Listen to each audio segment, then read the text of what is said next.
आदि में तीर्थंकर प्रभु, आदिनाथ मुनिनाथ, आदि व्याधि अजमग मिटे, तुम पद में मम मात।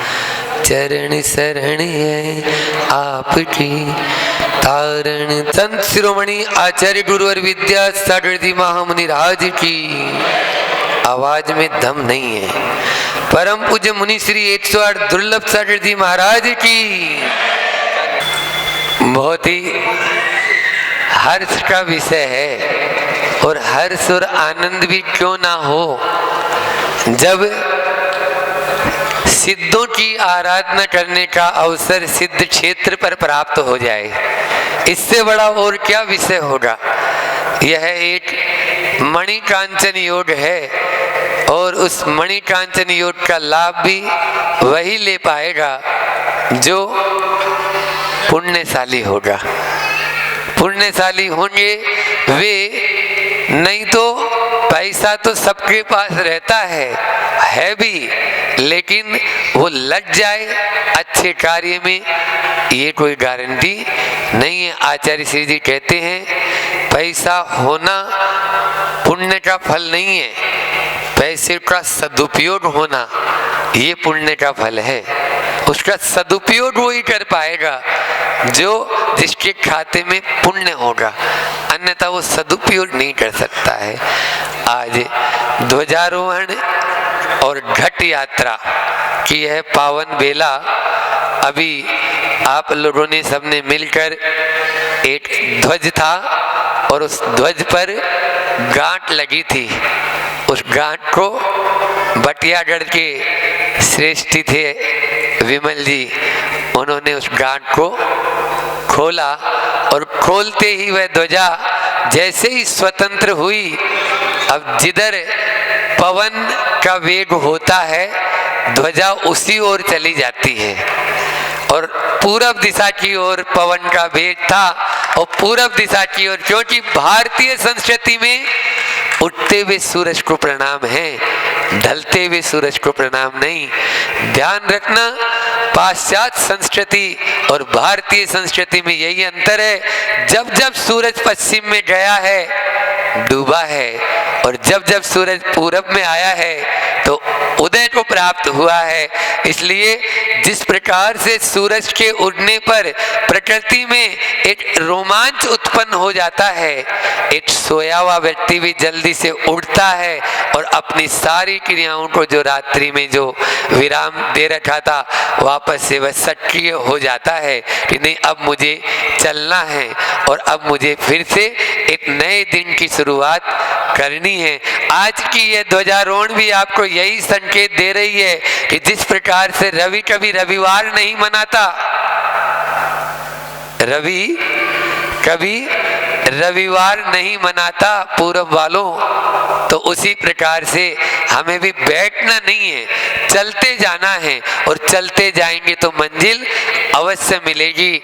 मुश्किल इस बात की नहीं है कि हम चल रहे हैं तो मंजिल नहीं मिली, मुश्किल तो उन लोगों को है जो अभी घर से बाहर ही नहीं निकले।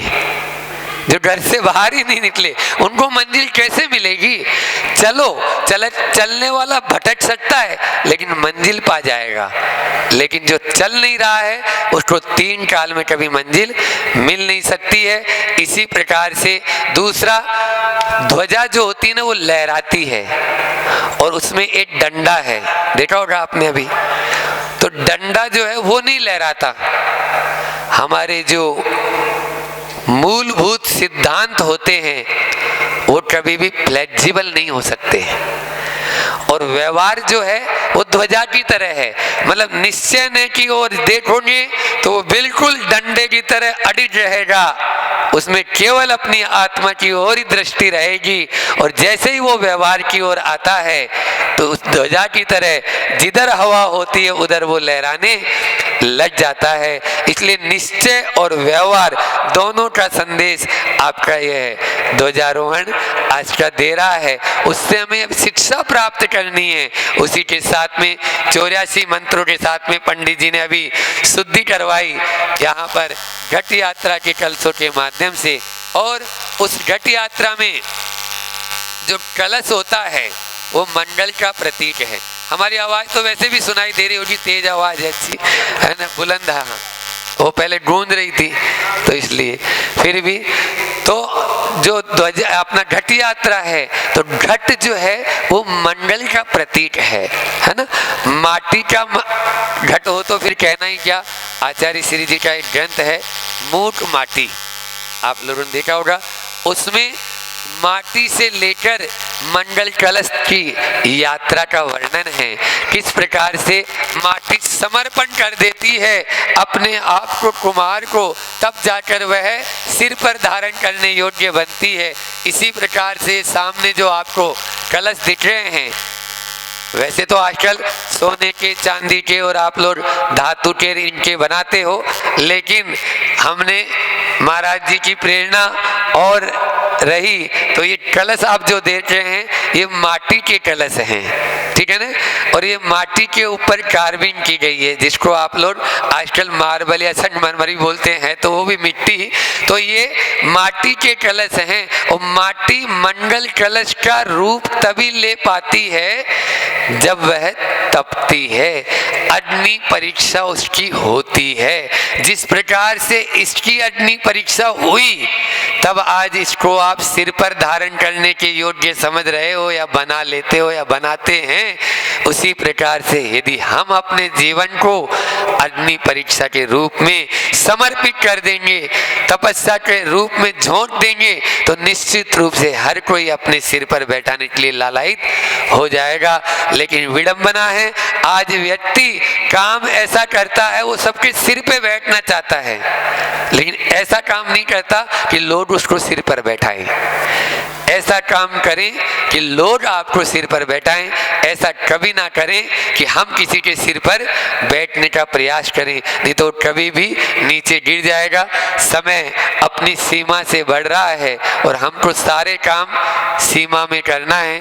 अभी मंत्री भाटचंद जी और अध्यक्ष जी भी एक, देखो बड़ी बड़ी राशियों वाले तो बड़े बड़े मैदानों में, क्योंकि आदमी दान भी मैदान देख के देता है, जहाँ मैदान होता है वहां दान देता है और नाम खूब आता है।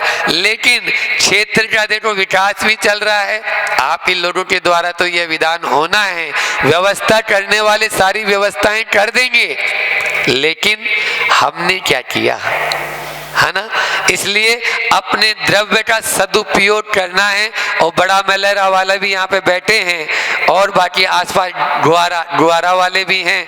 इधर आपके इस तरफ सरडा गांव आया था, उसके पहले हीरापुर आया था, तो इन हाँ बडुआ वाले भी हैं। तो ये आसपास में रजपुरा वाले और इधर बाजना वाले, ये सभी लोग हैं। बाजना वाले भी बिहार के आ रहे हैं, उनका तो नाम ही लेना भूल गए हैं, कुछ नाम रह जाते हैं, क्योंकि सम्मान में ऐसा होता ही है। पूरा बाजना वाले साथ में चल रहे हैं या नहीं है बाजना वाले, उनके सम्मान में एक बात, राजेश भाई बैठे हैं, विमल जी, हाँ जोरदार। ऐसे क्या है, पटर पटर कर रहे हो आप लोग, तो बहुत पूरा पैदल चले बाजना, सुतक होते हुए भी, घर में सुतक है लेकिन कोई बात नहीं, हमें तो महाराज के साथ चलना है, पैदल कौन सा इसमें सुतक लगेगा। ये है भट्टी। अभी आज से आप इसी भट्टी की गंगा में डूबने वाले हैं।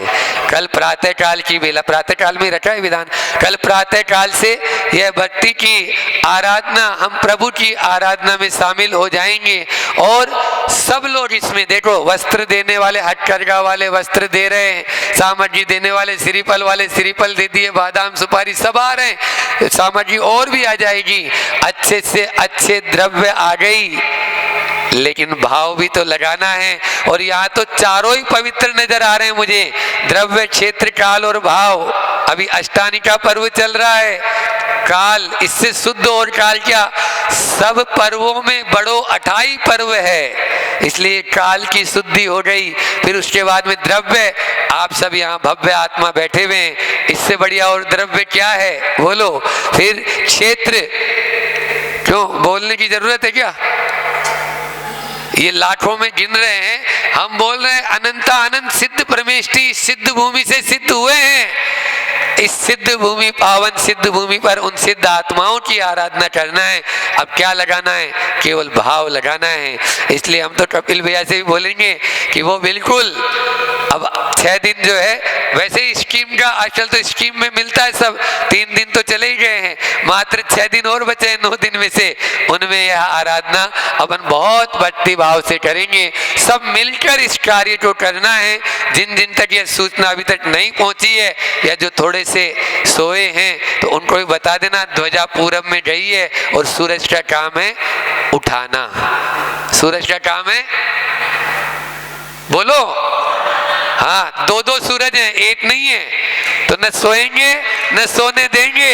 अब आपके यहाँ सिद्ध क्षेत्र में जो आपको करवाना है वो सब करवाएं और उसके माध्यम से जितना अपन बन सकता है प्रभु की आराधना के साथ में, हम लोग अपनी साधना के साथ में अपन को जो कार्य करने, उन सबको प्रभु के आशीर्वाद से, गुरु के आशीर्वाद से सब संपन्न होंगे। और पूज्य आचार्य श्री जी से तो आशीर्वाद ही सिद्ध क्षेत्र और अतिशय क्षेत्र का लेके आए, तो यहाँ तो सब अब सोना ही सोना, बरसना ही है। इसलिए सोना नहीं है, सोना बरसना चाहिए। इन्हीं भावनाओं के साथ में अपनी वाणी को विराम देता हूँ कि आज इस ध्वजारोहण की पावन वेला में जो हमें संदेश मिला है, उस संदेश को हम सब आत्मसात करते हुए अपनी वाणी को विराम दे रहा हूँ। बोले अहिंसा परमो धर्म की।